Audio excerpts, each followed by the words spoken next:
Tonight at exactly 1:47 a.m. on February 19, 2026, the floodlights of the Montecito mansion slice through the Pacific fog as another unmarked black SUV idles at the iron gates. Inside, a former senior communications aide, face pale, knuckles white around a sealed NDA envelope, climbs into the back seat without looking back. The driver doesn't speak. The gates close with a metallic finality that echoes like a coffin lid. This is not rumor. This is the present-day collapse of the Sussex empire unfolding in real time. The toxic churn that insiders have whispered about for years has become a full-blown hemorrhage. And right now, as you watch this, another staffer is packing their desk under the cold glare of security cameras.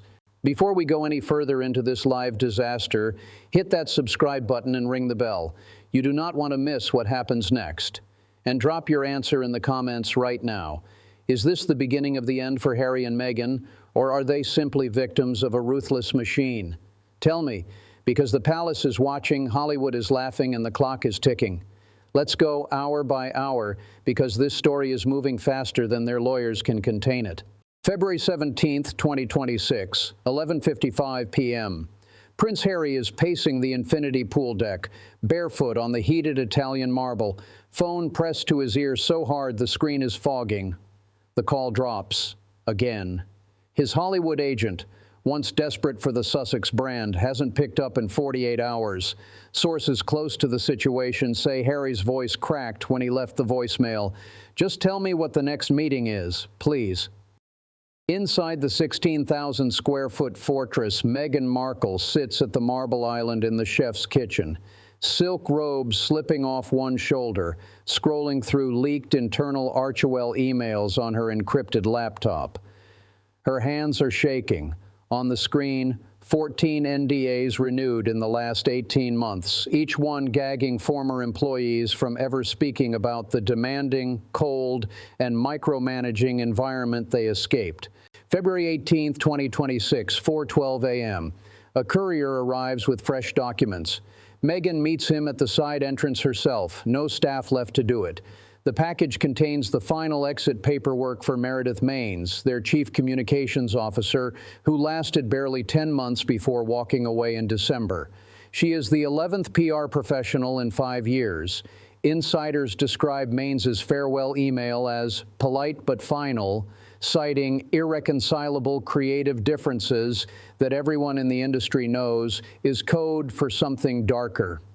One former staffer, speaking through a burner phone, told us, "You'd get 47 Slack messages at 2 a.m. about font choices for a charity post, then radio silence for 3 days if you questioned her." Grown executives were crying in their cars.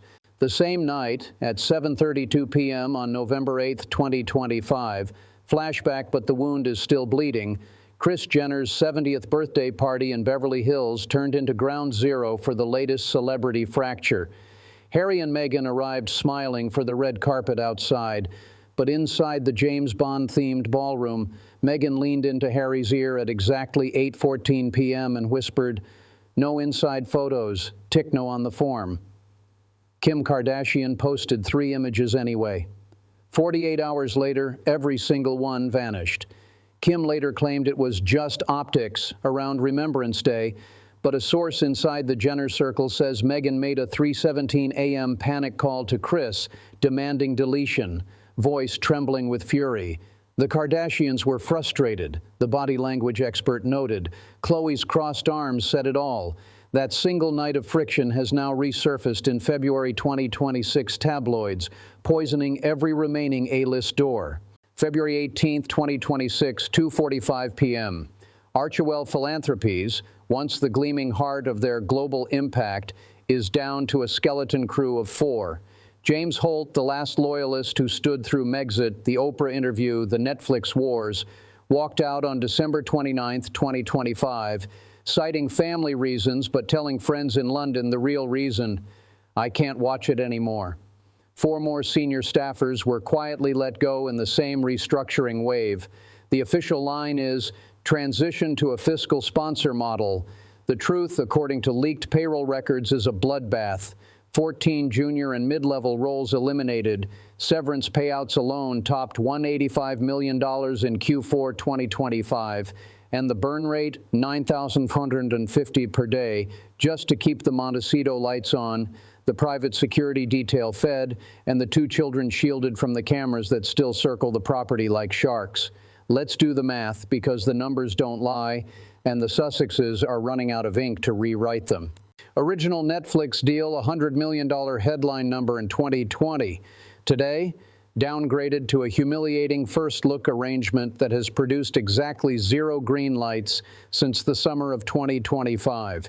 With Love, Meghan Season 2 limped to 2.1 million total views across both seasons combined, ranked 383rd on Netflix's own charts, crushed by everything from true crime docs to reruns of The Office. No Season 3. Not even a polite, "we'll circle back." The holiday special, dead in the water, as ever lifestyle brand, trademark fights, delayed product drops pushed to late 2026, warehouse inventory sitting unsold at a cost of $427,000 per month in storage alone. Archewell donations plummeted from $13 million in 2021 to under $2.1 million last year.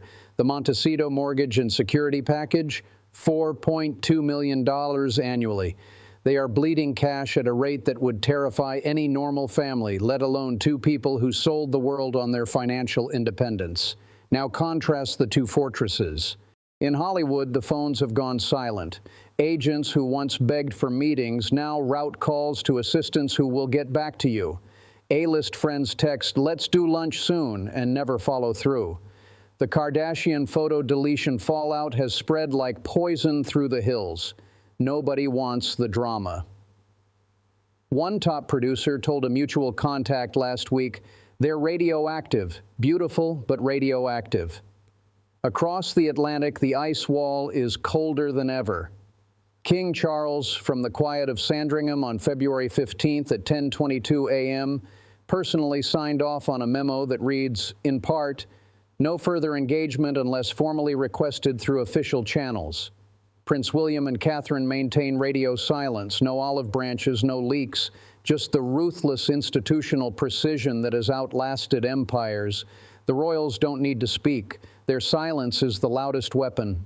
And now, the climax. Sources confirm a 72-hour ultimatum landed on Harry's desk this morning, February 19, 2026, at 9:15 a.m. The final remaining senior aide has given them until Friday midnight to release her from the final NDA clauses, or she will speak, on the record, no holds barred, to a major outlet about the screaming matches at 3 a.m., the public dressing downs in front of the entire team, and the culture of fear that turned bright young professionals into ghosts.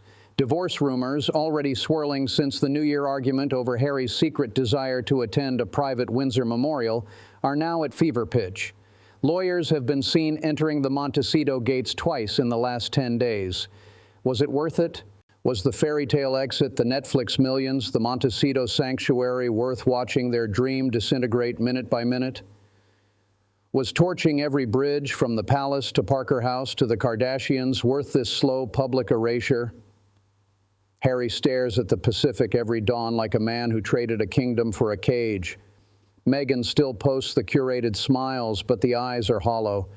They built their brand on authenticity, yet the one thing they cannot fake is the truth staring back at them in every empty desk chair and every deleted contact. This is not the end of the story. This is the end game. The fortress is cracking, the staff is gone, the money is drying up, and the world is watching. Stay tuned, because in the next 48 hours, everything could change. Hit like, share this with someone who needs to see the real royal reckoning, and I'll see you in the next update, because the clock is ticking, and the Sussexes are almost out of time.